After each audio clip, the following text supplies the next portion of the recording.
Bueno, buenos días de nuevo. Reprendemos entonces esta sesión y lo hacemos con la conferencia de Javier Hernández. Dije antes, al inicio, que teníamos la suerte de contar con dos de los magistrados españoles con, en mi opinión, mejor formación en materia probatoria y seguro no solo en materia probatoria, pero para lo que hoy nos importa aquí en materia probatoria. Son claramente, me parece, ambos productores de alguna de la mejor jurisprudencia que se está haciendo en estos últimos años en la materia. Y desde luego, si quieren leer buenas sentencias de la Sala Segunda del Tribunal Supremo, la Sala Penal, en materia probatoria, nos vamos a topar continuamente con las sentencias de ponencia de Javier Hernández. Él es magistrado en esa sala, en la Sala Segunda, la Sala Penal del Tribunal Supremo. Antes fue presidente de la Audiencia Provincial de Tarragona. Ha sido también profesor ordinario de la Escuela Judicial Española durante unos años y esto quiere decir también una buena experiencia en formación de personal judicial y no solo porque también tiene una buena experiencia como docente en el ámbito universitario a nivel de posgrado, yo diría en todas las universidades públicas catalanas, si no me equivoco, menos esta. ¿Verdad? Creo que sí. Aunque en esta ha colaborado con nosotros repetidas veces en actividades como la de hoy, en seminarios, en conferencias en el marco también de los programas de formación que ofrecemos, etcétera. Por tanto, es siempre un placer tenerte con nosotros, Javier. Es un placer escucharte, es un placer personal tenerte con nosotros y es un placer escucharte y aprender de ti, no solo a través de las sentencias, no solo a través de tus escritos también, porque al igual que José Luis Ramírez, Javier Hernández es un juez que escribe no solo sentencias, sino que también tiene una producción bibliográfica destacable en materia incluso de juicio por jurado, en materia de análisis de distintos problemas probatorios, de concepción del juicio oral, etcétera, etcétera, que me parecen imprescindibles para muchas cuestiones. Hoy nos presenta una ponencia titulada Del hecho probatorio al hecho probado y estamos ávidos por escucharte. Gracias. Pues bueno, como no podía ser de otra manera, agradecer a Jordi su amabilísima presentación, que lógicamente es producto sobre todo de amistad, y además pues manifestar mi placer de estar aquí y de compartir mesa con José Luis y en todo caso sesión académica con todos y todas vosotros, a los que ya por anticipado os ruego que con vuestras intervenciones estoy seguro que vais a enriquecer sin duda mi propia intervención. Un pequeño matiz al título de la misma. Se ha deslizado del hecho probatorio al hecho probado. Digamos, la fórmula original del título sería del hecho al hecho probado. Pero reflexionando, digo, pues no está mal eso de hecho probatorio, ¿no? Porque sería el hecho que es susceptible de ser probado. Bueno, está bien, pero el título original era del hecho al hecho probado. Y sobre esto voy a intentar. Claro, lo primero que debo es casi por anticipado pedir disculpas y sobre todo rogaros que no lo interpretéis como una osadía o como un propósito ligero por mi parte, porque realmente intentar abordar con rigor todas las cuestiones que voy simplemente a enunciar pues es una misión imposible. También quiero prevenir que de alguna manera y en buena medida pues creo que mi intervención es un continuum sobre ya los problemas que ha apuntado José Luis que se han suscitado en el debate. O sea, que algunas de las cosas prácticamente, algunas las reiteraré y algunas otras pues serán elementos que complementarán o que añadirán otros argumentos a los argumentos problematizadores y a los problemas que José Luis y los que han surgido en el debate, pues creo que todos convenimos en que son problemas reales, que no son problemas teóricos, sino son problemas que afectan al marco decisional y que fundamentalmente terminan afectando a nada más menos que al modo en que una persona puede ser privada de libertad o de derechos. Cuando hablamos de proceso penal estamos hablando precisamente de las consecuencias más graves. Es la privación de derechos, entre ellos la libertad. Por tanto, son todos problemas graves, son todos problemas que están concatenados, son todos problemas sistemáticos y, por tanto, es muy difícil establecer fronteras. Por tanto, anticipo que algunos de los temas que voy a apuntar han sido ya anticipados. Y bueno, ¿y qué significa esto del hecho al hecho probado? Bueno, lo primero es tal vez un punto de partida, ¿no? Y es la necesidad de afrontar el objeto del proceso penal desde un fuerte compromiso con la verdad. Eso también nos lo enseñó Michele Tarufo, ¿no? Yo creo que los que nos dedicamos al proceso, y los jueces en particular, no podemos mirar a otro lado. La verdad es muy importante en el proceso. Es que es el que da sentido al proceso. Y fundamentalmente en el proceso penal la verdad es lo que le singulariza respecto al proceso civil. Y esto me parece importante también remarcarlo. El proceso civil puede construir verdades aparentes o sencillamente puede construir una decisión justa y razonable sobre hechos que no son verdad. Y no afecta ni a la legitimidad ni a la justicia de la decisión. Las partes tienen la capacidad de ocultar la verdad. Y la convención sobre el hecho a juzgar pues es perfectamente posible. Por tanto, hay un cierto poder dispositivo sobre el valor de la verdad. Y esto es un elemento, creo que singulariza, no singulariza, es el que da sentido al marco del proceso civil y explica pues, una buena parte de todas las derivas institucionales, ¿no?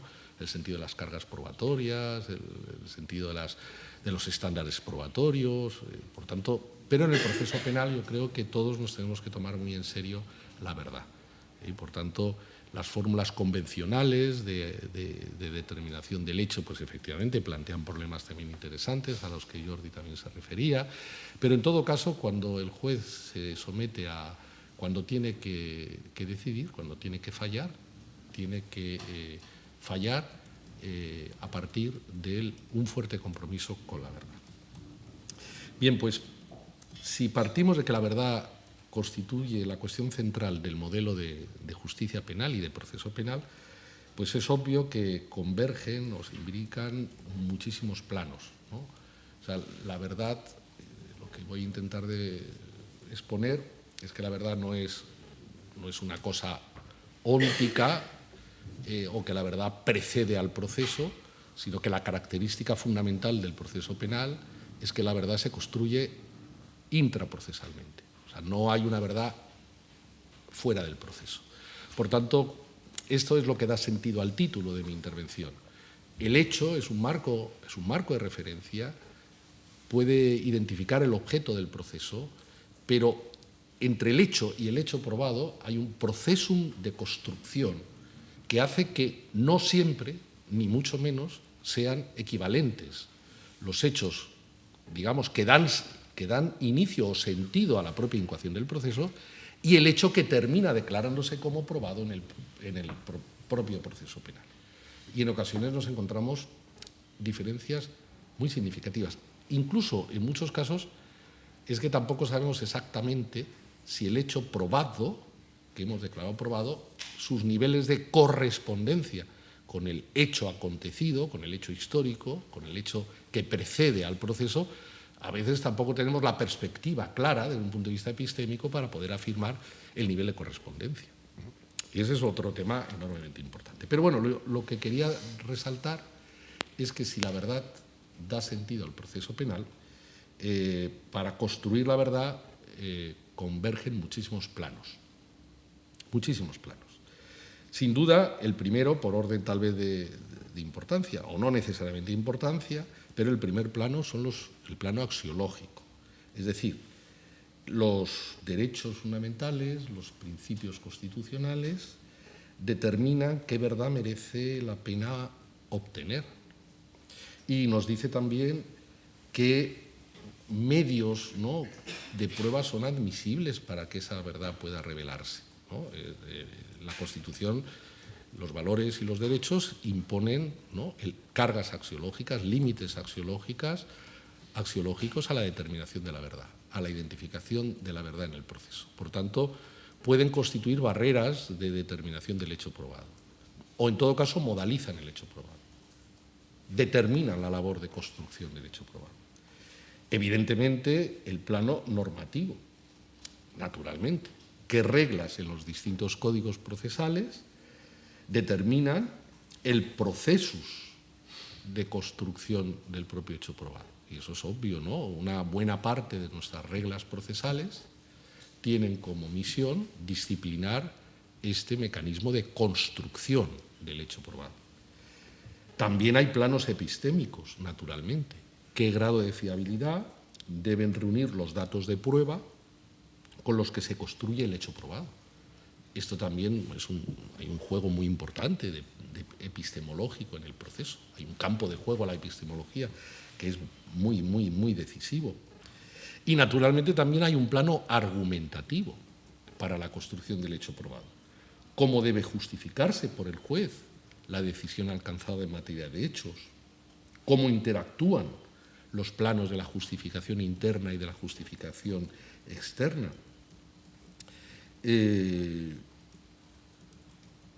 Bueno, es una gran cuestión, sin duda. Por tanto, el hecho probado es una construcción final, es un producto de una multitud ingente de previas y secuenciales decisiones jurisdiccionales. Y eso me parece que en ocasiones me gustaría tal vez incidirlo hasta con un punto de exageración, pero yo me atrevería a decir que el hecho probado, antes de llegar al hecho probado, los jueces hemos tomado centenares de decisiones. Centenares de decisiones. Y cada una de las decisiones son decisiones que tienen que ajustarse a fórmulas ponderativas, a fórmulas de proporcionalidad. Ojo, que es muy complejo, pero si sumáramos, lo que pasa es que no somos conscientes muchas veces. No sé, los que aquí, si ejercéis la función judicial, bueno, Víctor, José Luis, no sé si hay algún juez más. Bueno, hace un sumatorio de decisiones en materia de prueba que tomamos a lo largo de un proceso y veremos que son centenares de decisiones, decisivas cada una de ellas para poder llegar a un hecho probado que tenga, digamos, la dignidad de poder considerarlo suficientemente aproximativo a la verdad. E intentaré justificar lo que acabo de afirmar.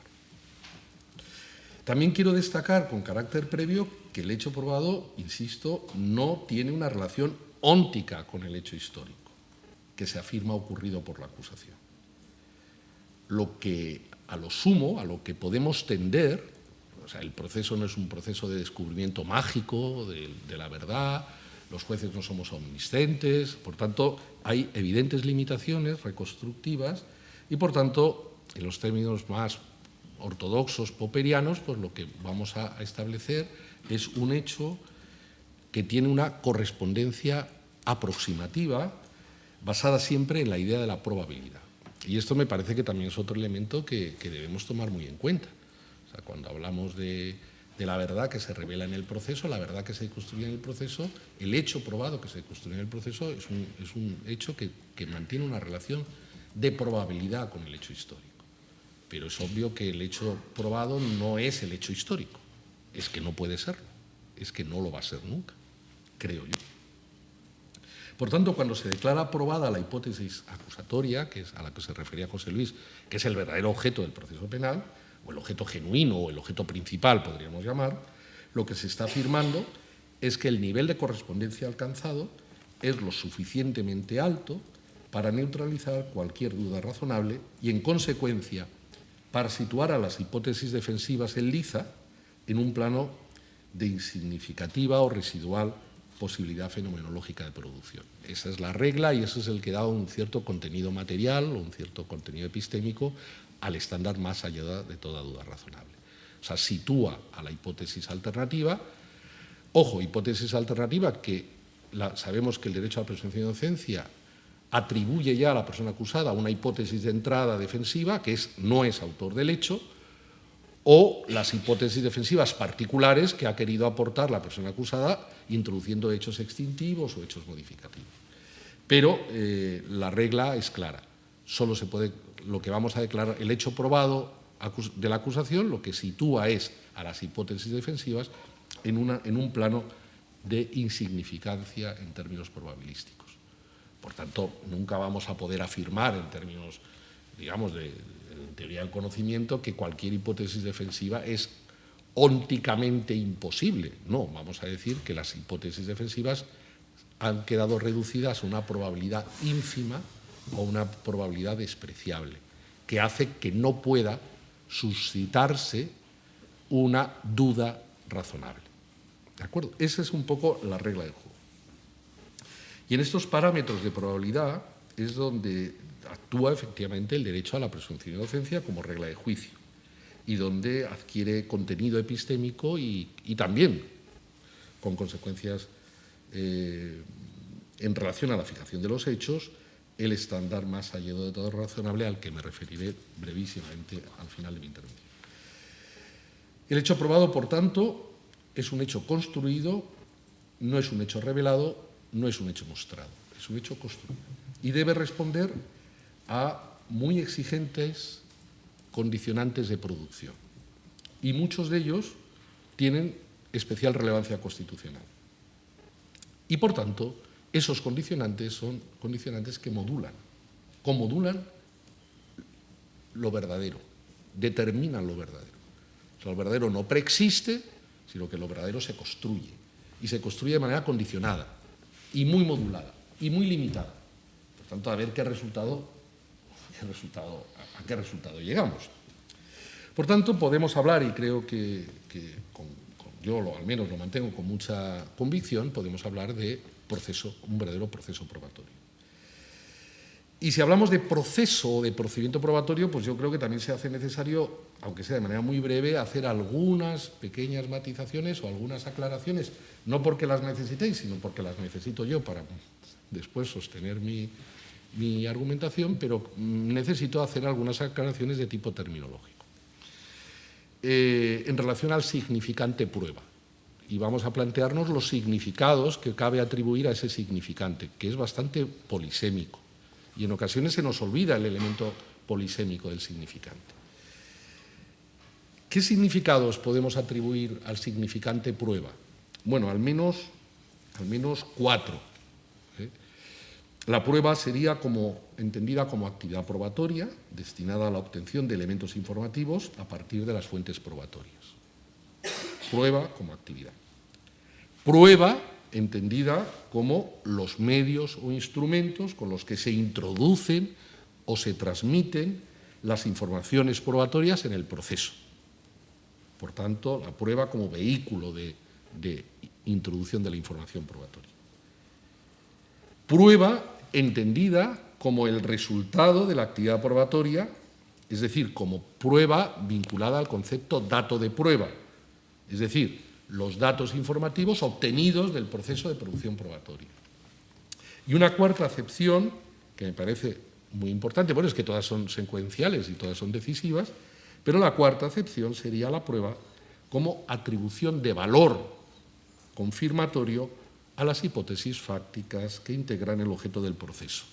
Y, por tanto, efectivamente, lo que lleva al hecho probado.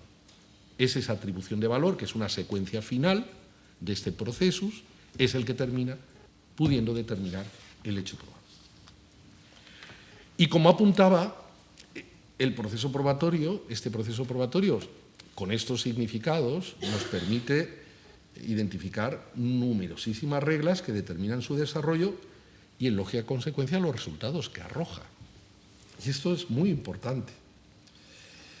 Y al menos podemos identificar, creo yo, me atrevo a identificar 4 grupos o conjuntos de reglas que disciplinan este proceso probatorio. Si hablaba antes de centenares de decisiones probatorias que adoptamos los jueces, que nos llevan a la construcción final del hecho probado, vamos a intentar sistematizar esas centenares de decisiones en 4 grupos. Propongo esta clasificación.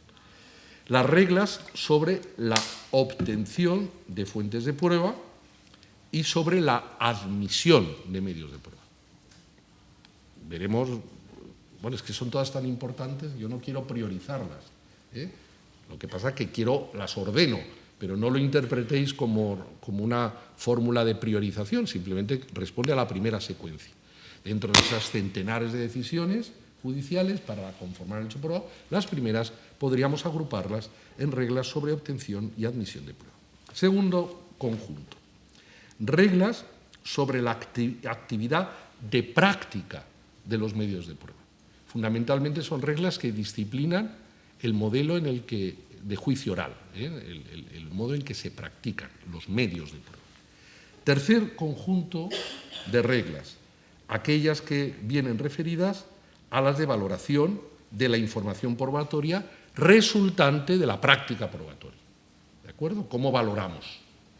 Si utilizamos reglas legales de valoración, si utilizamos, por ejemplo, José Luis antes se refería, frente, digamos, a ese modelo del racionalismo antiiluminista, ¿no? que buscaba la libre valoración de la prueba como reacción frente a la prueba tasada. Pero claro, al final la libérrima valoración probatoria no existe. Al final los jueces también nos sometemos a reglas normativas de valoración probatoria, porque la norma nos dice que hay informaciones probatorias que no podemos valorar de una determinada manera o que no podemos atribuirle un determinado valor reconstructivo. Antes José Luis se refería, por ejemplo, a la información probatoria que aporta el coimputado. Pues tenemos fórmulas normativas que nos prohíben atribuirle un valor reconstructivo decisivo, ¿no? Por ejemplo. Por tanto, claro que hay reglas de valoración de la prueba. Y después hay un grupo de reglas a las que no se le dedica especial importancia, pero que para mí cada vez son más decisivas, y sobre todo en la posición que ocupo en estos momentos en la jurisdicción, que son las reglas de construcción del hecho probado. O sea, las reglas que disciplinan cómo se debe fijar el hecho probado en la sentencia, que son enormemente importantes, valiosísimas, pero muchas veces despreciadas, orilladas. Las reglas que determinan la asertividad, que determina la historicidad, la narratividad, la precisión, la claridad, la congruencia, todos estos elementos que permiten identificar que el hecho es un hecho probado, no es una opinión del juez, no es una hipótesis abierta, sino que es una aserción, ¿no? Una afirmación histórica, narrativa, que sirve nada menos que al derecho a conocer la acusación, que sirve a los derechos de defensa, el derecho al recurso, etcétera, etcétera. Por tanto, son reglas muy importantes. Un tema muy bonito, que no creo que me dé tiempo a tratar, porque seguimos a las 5, ¿no? Terminamos a las 3, me dijiste, y seguimos a las 5, y ahí sí que podría hablar del acusatorio fáctico, etcétera, etcétera, pero que todo se proyecta en esta parte tan importante de la construcción del hecho probado en la sentencia. O sea, el cómo se narra, ¿eh? Y aquí siempre, yo lo he citado en alguna sentencia, en el Tribunal Supremo de España, ahora se abre el debate, no solo no hay tradición, sino que está como, es una regla no escrita, obviamente, pero está prohibida, os cuento una intimidad, no está prohibido citar autores, ¿no? Citar fuentes doctrinales, bueno, más o menos. Sí, está prohibido. Ya, yo me permito alguna licencia, porque a veces me produce cierto pudor utilizar expresiones de otros que no son mías, y yo no me gustaría decirle a los lectores, al auditorio que lee mi sentencia, que esa frase no es mía, para lo bueno y para lo malo. Pero sí que he conseguido meter, por ejemplo, a Josep Pla, Josep Pla, que es un maravilloso, un gran escritor en lengua catalana y en lengua castellana. Es de aquí, de Girona, y es un personaje absolutamente singular, y yo recomiendo que podáis leer alguna de sus obras, evocando también este paisaje gironí, ampurdanés maravilloso. Y Josep Pla, yo lo he citado en alguna sentencia del Tribunal Supremo, dice: la verdad se tiene que describir con palabras familiares. El hecho probado tiene que construirse de una manera muy singular, para que sea un hecho probado. No puede ser un hecho normativo, no puede ser un hecho técnico, no puede ser un hecho predeterminativo del fallo. O sea, hay muchas reglas de construcción, pero que son muy importantes, porque un hecho probado mal construido o imprecisamente construido puede impedir nada más ni nada menos que la subsunción normativa, y por tanto es un grave quebranto, es un grave vicio de la propia sentencia. Por tanto, también hay reglas que disciplinan, pero no se ha dedicado mucho tiempo a esto y no llegan tantos recursos de casación en el que revelen, ¿no?, los vicios que yo sí estoy identificando en algunas de las sentencias que reviso. Bueno, voy a intentar describir, simplemente describir las reglas de cada uno de estos conjuntos, las reglas principales. ¿Os parece? Pero de manera... No sé cuánto llevo. Bueno, tú me dices. Vamos a situarnos en el primer conjunto de reglas, las reglas sobre los medios de prueba. Las reglas sobre los medios de prueba en un sentido amplio, que disciplinan de entrada su admisión. Y efectivamente, la admisión de los medios probatorios se rige además por estándares singulares que vienen marcados por el momento procesal en el que se adopta y que de alguna manera son estándares funcionales en los que no se puede jugar, digamos, con elementos predeterminativos de atribución de valor probatorio, y ese es un alto riesgo, que ahora os contaré algún ejemplo que me parece muy importante, pero hay que tener mucho cuidado con que la admisión probatoria no puede convertirse en un subrogado del juicio. Ese es un límite al control de la admisibilidad. O sea, es que yo considero que esta... Ahora os cuento alguna cosa muy curiosa. Bueno, muy curiosa no, muy dramática, a mi parecer, porque ocurre, y además suele ocurrir siempre con tribunales que deniegan medios probatorios defensivos. O sea, suele pasar siempre que hay un mayor número de inadmisión probatoria de medios defensivos que de inadmisión probatoria de medios acusatorios. Explicación, pues yo creo que la explicación también tiene un origen cultural y está muy relacionado con lo que antes José Luis también apuntaba sobre los sesgos inquisitivos de nuestro modelo procesal español, pero que no creo que seamos el único ejemplo de inquisitividad subyacente. Creo que sigue generando, o sea, los rasgos de inquisitorios siguen marcando las praxis jurisdiccionales de la mayoría de nuestros países. ¿Por qué? Pues porque responde a una tradición histórica y a unos elementos ideológicos que hacen que todavía los jueces no nos hayamos desprendido un poco de esa suerte de rol tutelador de la eficacia de la acción penal, que nos viene muy marcada por nuestro pasado muy reciente en la mayoría de los países latinoamericanos y por todavía nuestra realidad normativa española, en la que el juez de instrucción actúa como un verdadero garante de la eficacia de la acción penal. Por tanto, eso se proyecta en los estándares aplicados de admisión probatoria y también se aprecia, desgraciadamente, en ocasiones, en los estándares de valoración probatoria. Pero bueno, ¿qué criterios y qué reglas disciplina la admisión? ¿Qué criterios? Bueno, fundamentalmente los jueces debemos atender en ese momento a la pertinencia, es decir, la relación que tiene el medio probatorio con el objeto del proceso, con el tema probandum, la necesidad, es decir, el potencial reconstructivo del dato de prueba que se pretende obtener e introducir en el proceso, relacionado a las hipótesis fácticas en liza, o sea, puede ser en relación a la hipótesis acusatoria o a las hipótesis defensivas introducidas, y el criterio de la idoneidad, que es el potencial del concreto medio de prueba que se quiere hacer valer para obtener los datos de prueba. Esos son los tres módulos con los que los jueces debemos trabajar y tomamos muchas decisiones de admisión basadas en estos criterios. Claro, antes hablábamos, era un tema muy importante, Carmen también lo planteaba, yo creo que aquí hay uno de los elementos más fundamentales de un modelo de un modelo acusatorio garantista es que exista un control jurisdiccional de un juez independiente, o sea, un juez ajeno, por tanto, a la función instructora, que permita una evaluación rigurosa de la pertinencia, de la necesidad y de la idoneidad para la admisión de los medios de prueba. Y en nuestro, por ejemplo, y claro, yo hablo del que conozco, nuestro modelo procesal español pues es muy deficitario. Sí que hay un cierto control de la pertinencia, porque es el más fácil, ¿no? Es el más fácil de hacer, más o menos. Se intuye que lo que te propone, y sobre todo si te lo propone el fiscal, es pertinente. Esa es una regla, una máxima de experiencia bastante extendida. Pero ya las fórmulas de evaluación de la necesidad y de la idoneidad, el juicio de admisión probatorio es muy pobre. Es muy pobre. Entonces, por ejemplo, y eso se proyecta esencialmente, bueno, nos llevaría al tema de la detección de las lagunas probatorias, pero fijaos, eso estaría más relacionado con los temas de la idoneidad o con los temas de la necesidad. La necesidad podría revelar incompletitud en la propuesta probatoria de la acusación, sí, podría ser un momento de evaluación.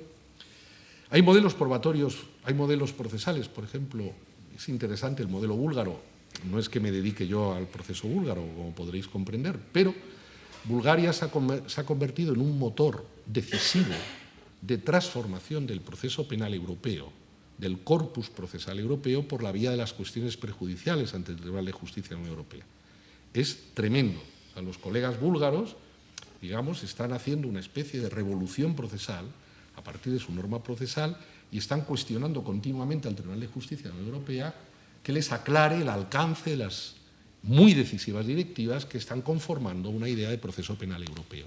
Con lo cual, las respuestas del Tribunal de Justicia son muy importantes, enormemente importantes, y eso nos permite a los que seguimos la jurisprudencia del Tribunal de Justicia pues conocer las singularidades del proceso penal búlgaro. Y el proceso penal búlgaro, por ejemplo, efectivamente, el juez de garantías, el juez de la fase intermedia, tiene también una misión de tutelaje de la completitud potencial del cuadro probatorio propuesto. Le puede decir al fiscal, no, mire usted, esta acusación que usted formula, sustentada sobre estos potenciales medios de prueba que considera usted que pueden acreditar todos los datos, obtenerse todos los datos necesarios para la confirmación de su hipótesis, es insuficiente. Le doy 3 meses para que complete su material instructor. Por ejemplo, es un modelo de implicación que puede ser más o menos discutible, pero efectivamente hay muchos modelos al respecto sobre cómo enfrentarse a la laguna probatoria en un sentido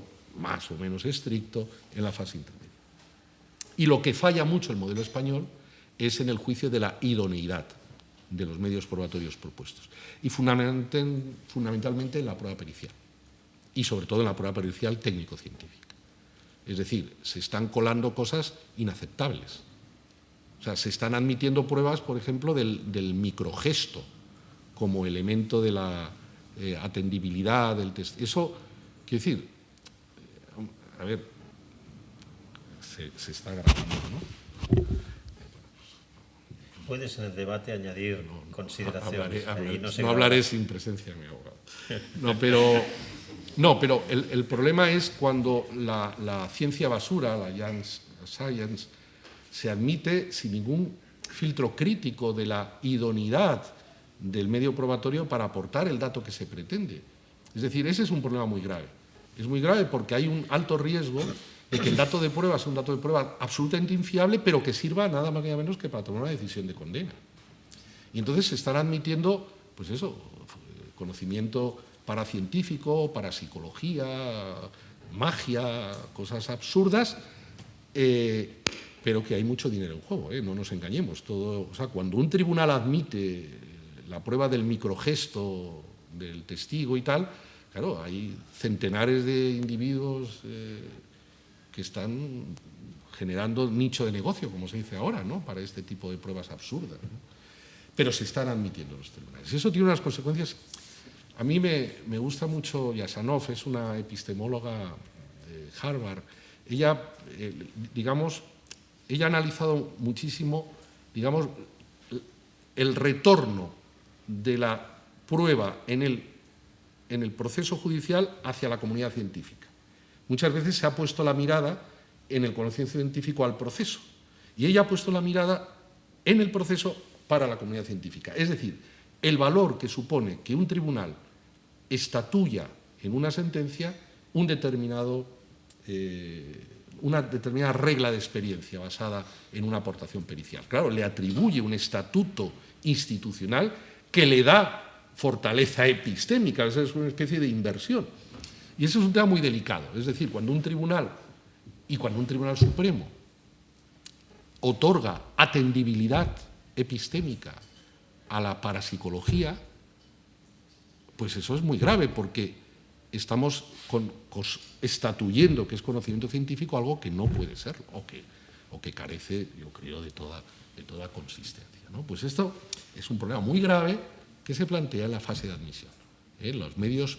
Y aparte, fijaos, el problema es que se está produciendo también un sucesivo y angustioso fraccionamiento del conocimiento, ¿no? Cada vez hay más subespecialidades. O sea, ya es muy difícil que los jueces podamos ya valorar la idoneidad del medio probatorio propuesto, porque muchas veces vamos a necesitar conocimiento científico que nos permita evaluar la idoneidad del medio propuesto. Y eso nuestro modelo, por ejemplo, no lo contempla. Otros modelos sí lo contemplan. O sea, en las reglas federales norteamericanas los jueces pueden recabar consulta técnica para poder evaluar si admiten o no un medio probatorio. Porque es muy importante la admisión de determinados medios de prueba. Insisto, sobre todo los técnico-científicos. Calcula un máximo de... casi no he empezado. Bueno, junto a estas reglas generales que disciplinan la admisión, pertinencia, necesidad, idoneidad, también están las reglas que podríamos llamar reglas de inadmisión. Es decir, las reglas podemos evaluarlas positiva o negativamente. Tenemos reglas de inclusión de medios de prueba. Sobre esto, pues creo que el que mejor, y creo que estar aquí en Girona sin invocarle, pues me parece, sería inaceptable por mi parte, porque creo que el que mejor ha hablado sobre el valor de las reglas de inclusión probatoria es Michele Tarufo, y siempre recomiendo su lectura sobre esta materia, que he tenido pues, un poco el honor también de trasladar en alguna sentencia del Tribunal Supremo Español. Pero esas reglas de inclusión se complementan también con las reglas de exclusión. En el fondo, las reglas de exclusión probatoria también son reglas que afectan a la admisión de la prueba. Y esto plantea un tema muy bonito y muy interesante del momento en que deben activarse estas reglas de exclusión, el momento procesal, si son reglas que pueden activarse en las fases intermedias, son reglas que deben activarse ya en el acto del juicio oral, qué tribunal debe activarlas, si debe ser nuestro modelo sería el juez de instrucción, que yo creo que no lo va a poder hacer porque él mismo ha decidido muchas veces activar reglas ilícitas. O sea, es que nuestro modelo no tiene vida. O sea, estamos de verdad encerrados en un callejón axiológicamente sin salida.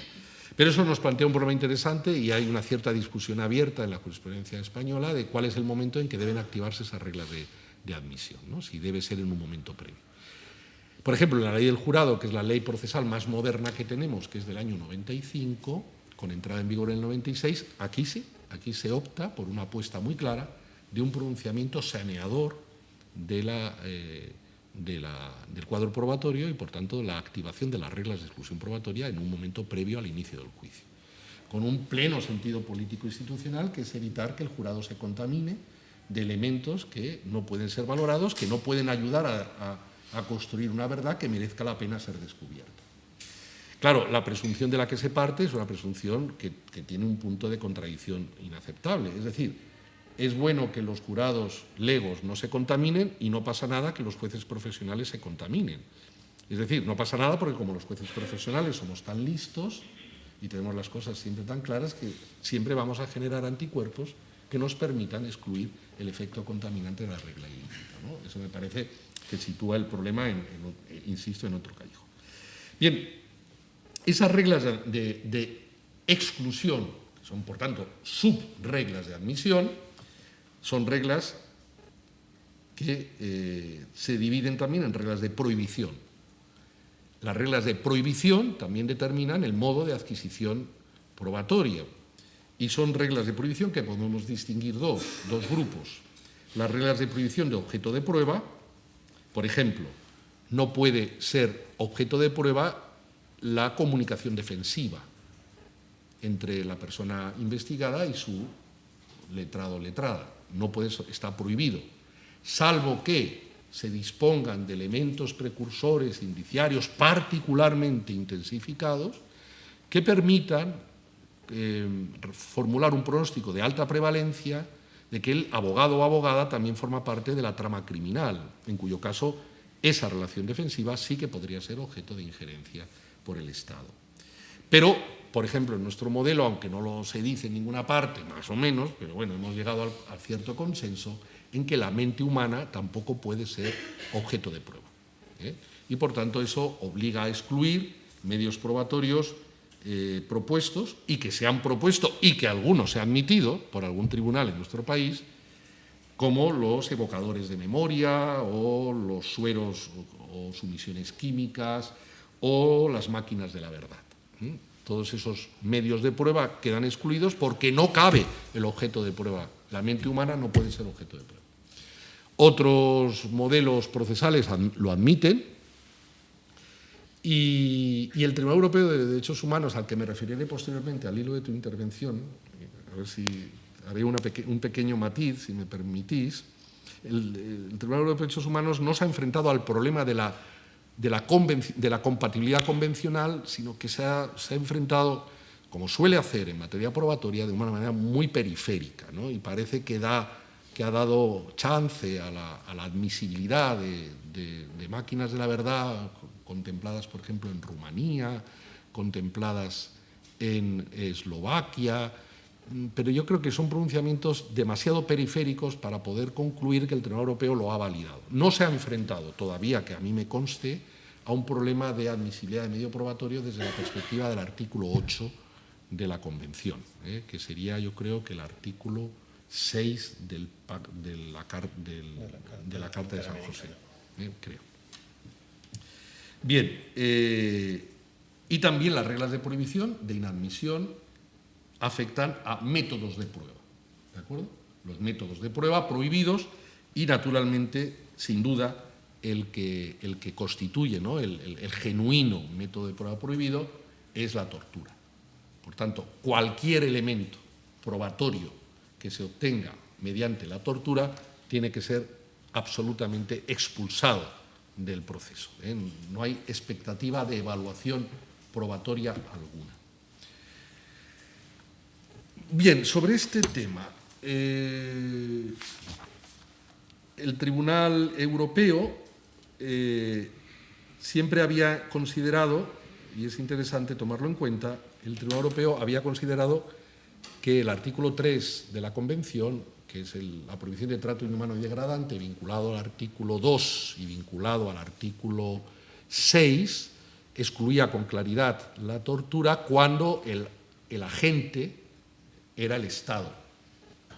Pero hay una sentencia muy interesante del año 22, Ciblik contra Polonia, en la que también aplica la regla de exclusión probatoria a información obtenida por un particular mediante la tortura de una persona sometida era un supuesto de bandas criminales, en las que someten a un integrante de la banda rival a unas terribles torturas para que revele determinada información que después es probatoriamente utilizada para la condena de los acusados. Bueno, pues aquí el tribunal da un paso más y dice que también ese tipo de información no puede ser valorada. Es una sentencia interesante porque contempla 3 votos particulares que mantienen, digamos, la vieja tesis de que la regla de exclusión probatoria solo puede aplicarse cuando es el actor, infractor, es el Estado, no los particulares. Y eso nos lleva a otro tema del que me gustaría hablar, pero el tiempo y Jordi, que me está sometiendo a una disciplina inflexible, pues no me lo permite. Bien, estas reglas de exclusión tienen un fundamento, insisto, no es un fundamento epistémico, obviamente, Y por eso nos separa, y en eso coincido absolutamente. Bueno, coincido en muchas cosas, y entre otras cosas porque somos muy amigos, íntimos amigos, y nos nutrimos, digamos, de nuestras propias angustias y de nuestras fuentes. Por tanto, José Luis y yo en eso mantenemos sustanciales coincidencias, con lo cual os sonará, pero bueno, es así, y me siento muy orgulloso de coincidir en el 98% de las cosas con José Luis, aunque en alguna no. Por ejemplo, en su posición sobre el testigo único tengo alguna divergencia, porque creo que nunca hay una prueba única. Esa es mi tesis de partida. Pero después no, por la tarde. Bueno, lo que quería decir, las reglas de exclusión probatoria no tienen un fundamento epistémico, por tanto no se basarían en las reglas de idoneidad, necesidad y pertinencia, que tienen como una mayor vinculación epistémica, deben servir para que el conocimiento que acceda al proceso sea útil para producir datos probatorios que permitan obtener resultados consistentes para la reconstrucción del hecho, sino que tienen otro fundamento. Es un fundamento mucho más axiológico y es la protección de la integridad del proceso, la idea de protección del valor de la integridad del proceso. Eso es lo que el Tribunal Constitucional Español en la sentencia 97/2019, que es la que aborda con mayor, profundidad esta cuestión, ha llegado a identificar como el nudo constitucional de la regla de exclusión. No es tanto una necesidad de protección del derecho penal del derecho fundamental sustantivo afectado, sino la necesidad de proteger el valor del proceso como un espacio de equidad y un espacio de justicia. Por tanto, la regla de exclusión está al servicio del principio de integridad. ¿De acuerdo? No tanto al servicio de los derechos fundamentales sustantivos. Nuestra regla de exclusión tiene un marcado fundamento procesal, constitucional, que eso nos diferencia del estado actual de la cuestión, por ejemplo, en Estados Unidos, donde sabemos que se ha producido una progresiva desconstitucionalización de la regla de exclusión desde su origen. En estos momentos, el Tribunal Supremo norteamericano lo que ha dicho es que no es una exigencia derivada de la Constitución, ni tan siquiera es una exigencia del proceso de vida. Es una opción del legislador estatal, además, para poder o no considerar que merece la pena o no excluir en función de otros intereses y otros objetivos. Sabemos que prima el deterrent effect, ¿no? La necesidad de advertir a las autoridades estatales de que si hacen un mal uso de las reglas de adquisición probatoria, pues hay un riesgo de que su trabajo policial quede excluido porque la prueba no pueda ser aprovechada. Pero es una fórmula puramente utilitarista frente a la jurisprudencia fundacional y sobre todo la segunda generación, la de los años 50-60, donde efectivamente el tribunal apuesta por el valor de la integridad del proceso. Pero en Europa se ha quedado el valor de integridad. Pero permíteme el apunte al que antes te referías.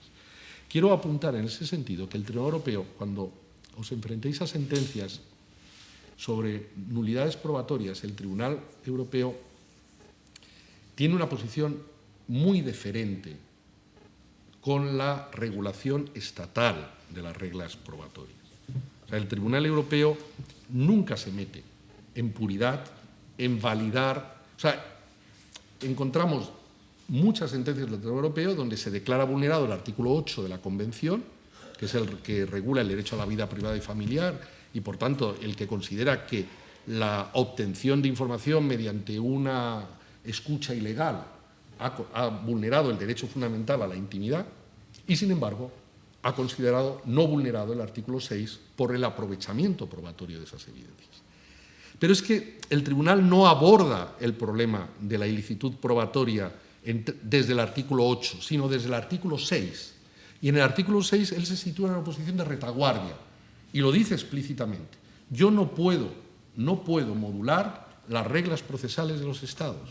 No es función del tribunal. Yo lo que tengo que valorar es si al final la condena responde a un estándar de evaluación de la equidad en su conjunto. No se quiere meter en las reglas probatorias, salvo en dos supuestos. El supuesto de la tortura y el supuesto de las autoincriminaciones obtenidas sin garantías suficientes, donde en efecto ahí el Tribunal Europeo ha considerado que las declaraciones autoincriminatorias prestadas, por ejemplo, sin asistencia letrada o con asistencia letrada defectuosa, no pueden ser aprovechadas para fundar de manera exclusiva la condena. O Son los dos únicos escenarios donde el Tribunal Europeo realmente hace un escrutinio riguroso, aplica un escrutinio riguroso a la prueba utilizada. En el resto es muy diferente. Por eso encontramos fórmulas de aprovechamiento de informaciones referenciales, ¿cómo se llama en inglés? Bueno, la fórmula del testigo referencial, ¿cómo se llama en inglés? El oui dire, en la regla oui dire, ¿cómo se llama? Bueno, ha aceptado cosas que, por ejemplo, en nuestro modelo constitucional no aceptaríamos. Y por eso también debemos jugar siempre con los niveles de protección. Es decir, los jueces, sobre todo del sistema convencional europeo, nunca debemos olvidar el artículo 53 de la Convención, que nos dice que la interpretación de los derechos convencionales nunca puede empeorar el alcance nacional que se ha dado a ese derecho en el sistema propio. Es decir, si los jueces nacionales trabajamos con estándares de protección superiores de los derechos fundamentales, priman la interpretación nacional frente a la interpretación convencional. O sea, el artículo 10 de nuestra Constitución, que es la que introduce, digamos, el constitucionalismo multinivel, la necesidad de atender a la jurisprudencia de los tribunales europeos, de los tribunales en materia de derechos fundamentales, tiene el límite en la mejor y mayor protección de los derechos fundamentales en el sistema nacional. Por tanto, el Tribunal Europeo no es ni mucho menos siempre el mejor de los mundos posibles en materia de derechos fundamentales. Él juega con sus reglas y juega con sus objetivos y juega también con la necesidad de administrar razonablemente el pluralismo procesal, los diferentes sistemas. Por ejemplo, materia de motivación. Claro, el Tribunal Europeo se enfrenta a un problema muy grave. ¿Cuál es el problema del Tribunal Europeo en materia de motivación de hechos? Pues que tiene al menos 2 sistemas y medio, o 3 sistemas y medio, ahora os explicaré el medio, que no se motiva el hecho. Irlanda, Reino Unido, Holanda, y el medio es Bélgica, que está por ahí, como siempre. Me callo, sin presencia de mi abogado, me callo, no quiero hablar. Pero bueno, es un sistema procesal para mí con bastantes problemas. Y aquí el Tribunal Europeo se ha enfrentado a un problema de ¿qué hago? ¿Cómo puedo exigir el derecho a lo bien fundado, ¿no?, que reclama el artículo 6? ¿Cómo puedo exigir fundamentos justificativos en materia de hechos a un sistema procesal que se basa en la decisión de un jurado que no puede o que no debe motivar el hecho? Entonces aquí, por ejemplo, el Tribunal Europeo ha jugado con estándares diferentes. Y no es lo mismo los estándares que aplica a los países del Common Law a los países del Civil Law en materia de motivación. Y es también bastante cauteloso a la hora de... Hay pocas sentencias, algunas son muy contundentes y muy interesantes sobre falta de denunciando y revelando la lesión del artículo 6 por falta de motivación, pero es difícil que llegue a ese nivel de concreción. Pero es que se enfrenta al modelo de jurado puro anglosajón. Entonces, ¿dónde sitúa el Tribunal Europeo el control? No en el veredicto, que es inmotivado. Y además, políticamente exigible que lo sea, ¿no? Eso nos llevaría lejos sobre el tema de las razones político-constitucionales de por qué los jurados no deben motivar sus pronunciamientos. Bueno, vinculémoslo, ¿no?, al with the people, a nosotros el pueblo. Si el pueblo habla, ¿por qué tiene que justificar su convicción, ¿no? Nos lleva lejos. Pero el Tribunal Europeo se ha enfrentado al problema. ¿Cómo combinar una decisión sobre los hechos que no aporta las razones cognitivas con el derecho de la parte a conocer las razones cognitivas de la decisión que le garantiza el artículo 6 de la Convención? Bueno, pues lo ha situado el control en las instrucciones que el magistrado debe dar al jurado. Y es ahí donde el Tribunal Europeo escruta e introduce un estándar de máximo rigor en el control. Que sean completas, que sean honestas, que expliquen las dudas de validez probatoria. 10 minutos, sí. Bueno. Bien. Yo intentando dar cuenta de estas reglas del primer grupo, que son las reglas de admisión, pertinencia, necesidad, idoneidad prohibición, exclusión, tal. También podríamos agrupar dentro de este primer grupo las reglas de excepción a la nulidad probatoria. ¿De acuerdo? Todas estas reglas que venturosamente aparecen normativizadas en la buena mayoría de los sistemas procesales latinoamericanos de los modelos neoprocesales que se han instaurado a partir de los años 80, pero que, por ejemplo, en España esas reglas de excepción a la nulidad probatoria no existen. Su origen es puramente jurisprudencial. Y no os quiero cansar, pero bueno, desconexión de antijuricidad, descubrimiento inevitable, fuente independiente, hallazgo casual, la buena fe, fin de protección de la norma, o sea, diversas excepciones que también formarían parte de las decisiones normativas sobre admisión. Bien, ¿con esto qué quiero decir? Lo que parece, entiendo yo, evidente, es que de este resultado, o sea, de esta primera fase de toma de decisiones, va a resultar un resultando que es nada más ni nada menos que de cómo apliquemos esas normas, vamos a determinar la cantidad potencial de información disponible en el juicio. Por tanto, hay lagunas probatorias, entre comillas, que son necesariamente consecuentes a la aplicación de reglas de admisión. Y algunas, efectivamente, son reglas de admisión que han sido mal administradas, provocaremos un potencial probatorio de reconstrucción mucho más debilitado. En ese sentido, a lo que apuntaba Jordi, desde el punto de vista de la ilicitud probatoria, efectivamente puede producir lagunas probatorias, pero no son superables, salvo que identifiquemos alguna excepción que permita la introducción de esa información probatoria potencialmente introducible por el medio ilícitamente obtenido, que permita otra fórmula de acceso al cuadro probatorio. Eso nos llevaría al interesantísimo caso de las confesiones que se puedan producir de las personas investigadas que admitan, por ejemplo, la posesión de la sustancia obtenida en un registro, en un cateo domiciliar, de manera ilícita. ¿Es posible que esa confesión, primero, es posible aceptar la confesión que reconozca la posesión de la sustancia hallada en condiciones de ilicitud constitucional? Ese es un tema súper interesante. Por tanto, pero lo que quiero decir es que el resultado del proceso de admisión es un resultado que nos va a dar un quantum potencial de prueba. Y podremos establecer una regla. Cuanto más pruebas se haya admitido, más potencial probatorio de reconstrucción se puede disponer. Por tanto, evidentemente, de cómo se administran las reglas de admisión, hay una clara proyección en la calidad y en la posibilidad de reconstruir y de establecer el hecho probado. Por tanto, estamos ante ante una fase decisiva que influye naturalmente en el cómo se fija el hecho.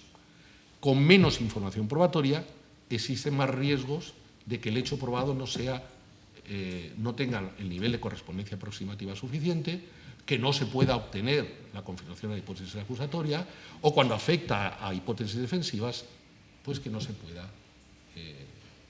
probar adecuadamente la hipótesis defensiva. Por tanto, claro que hay una enorme interrelación entre reglas de admisión y decisión sobre hechos, decisiva. Os quería poner sobre la mesa el problema de la admisión de los medios defensivos. ¿Yo qué me estoy encontrando en el Tribunal de Casación? Me estoy encontrando con frecuencia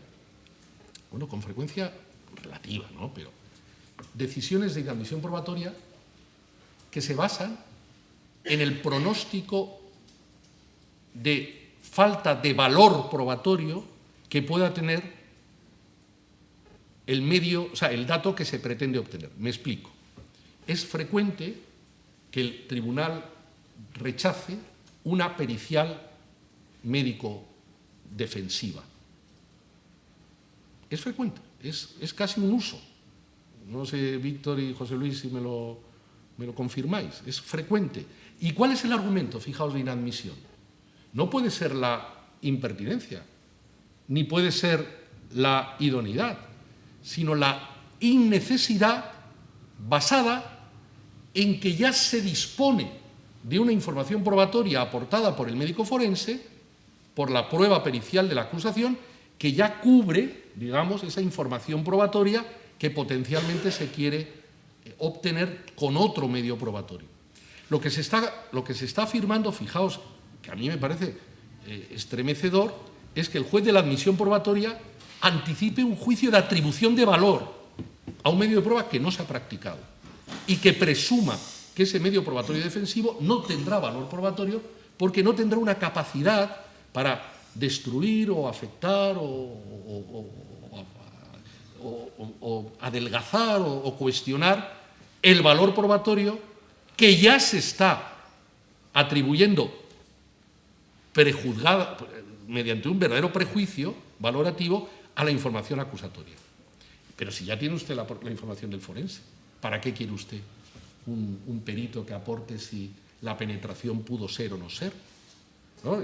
Eso lo encuentras con frecuencia. No, es que se quiere acreditar que el modo en que la afirmada víctima narró la penetración es incompatible con la inexistencia de heridas anales o heridas vaginales.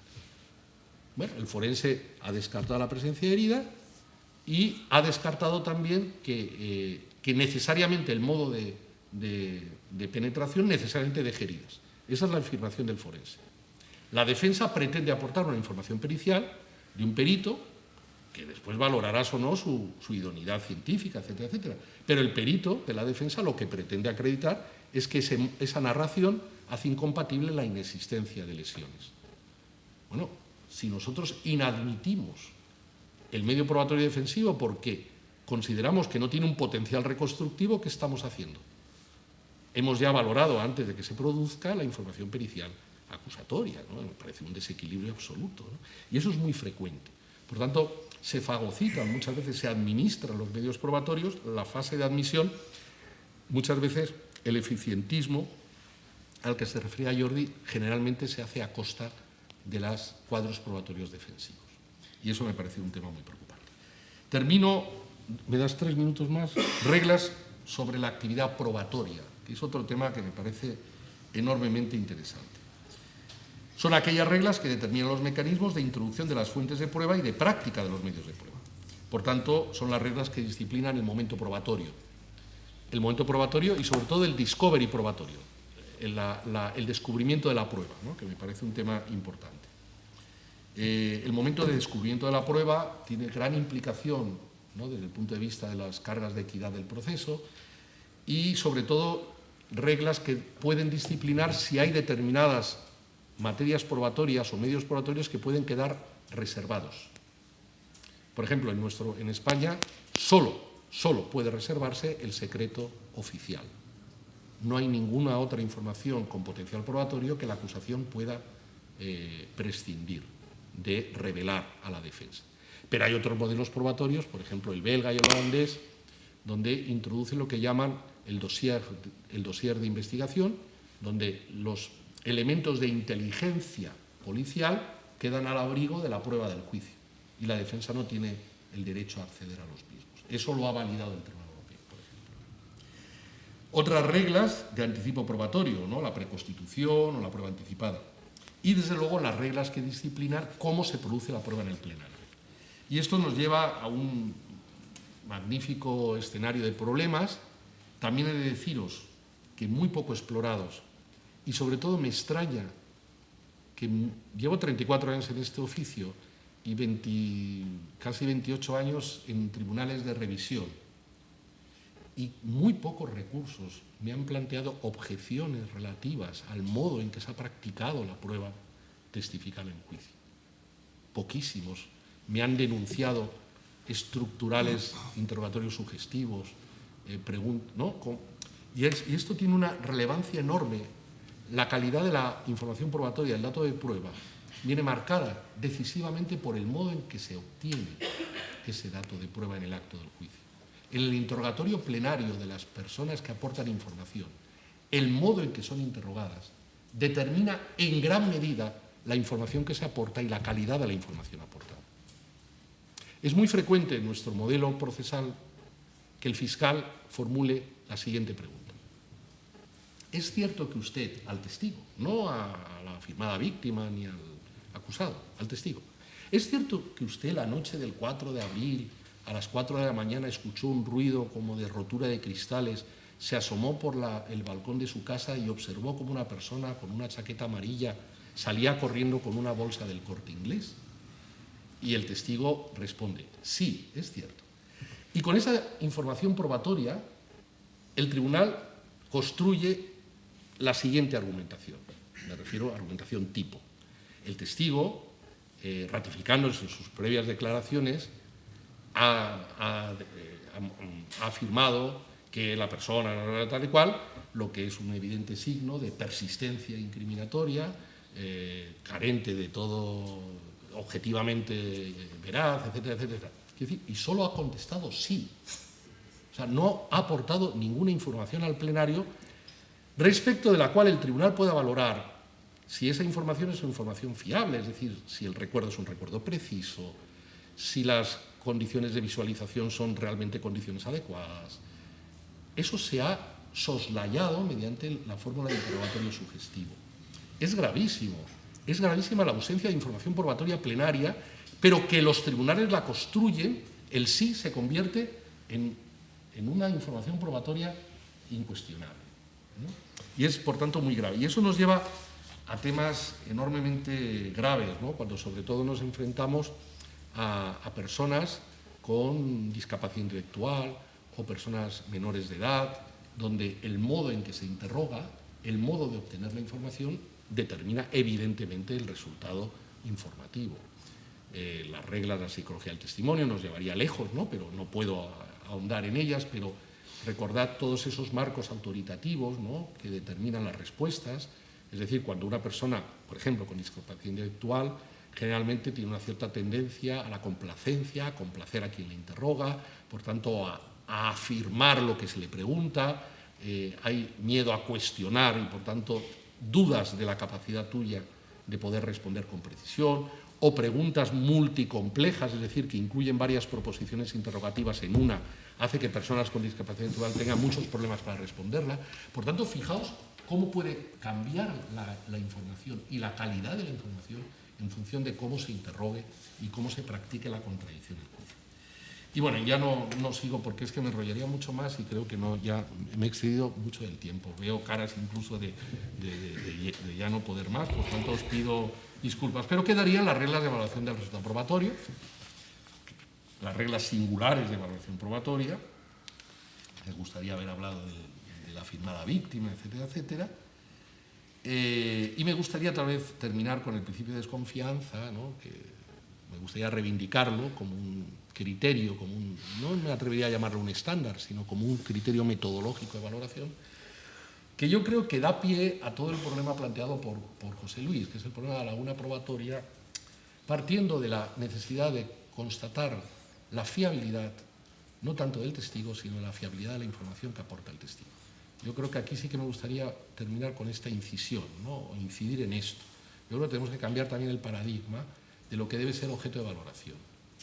Ya está bien de valorar lo creíble que es un testigo.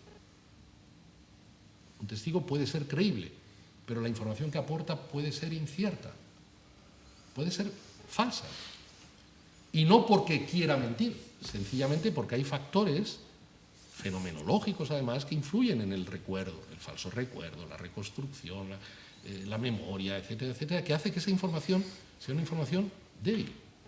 Por tanto, por favor, reivindiquemos la valoración de la información, no del testigo. Y, por tanto, la necesidad de aplicar el criterio de la fiabilidad de la información, no del testigo. Y para que una información sea fiable, pues tiene que tener elementos de corroborativos, etcétera, etcétera. Y, por tanto, efectivamente, los elementos lacunosos que impiden darle consistencia interna o externa al relato y, por tanto, impiden un juicio de fiabilidad riguroso, efectivamente creo que pueden proyectarse en la valoración probatoria. Y ya está, y bueno, hay muchas más cosas que me gustaría compartir con vosotros, pero no puedo.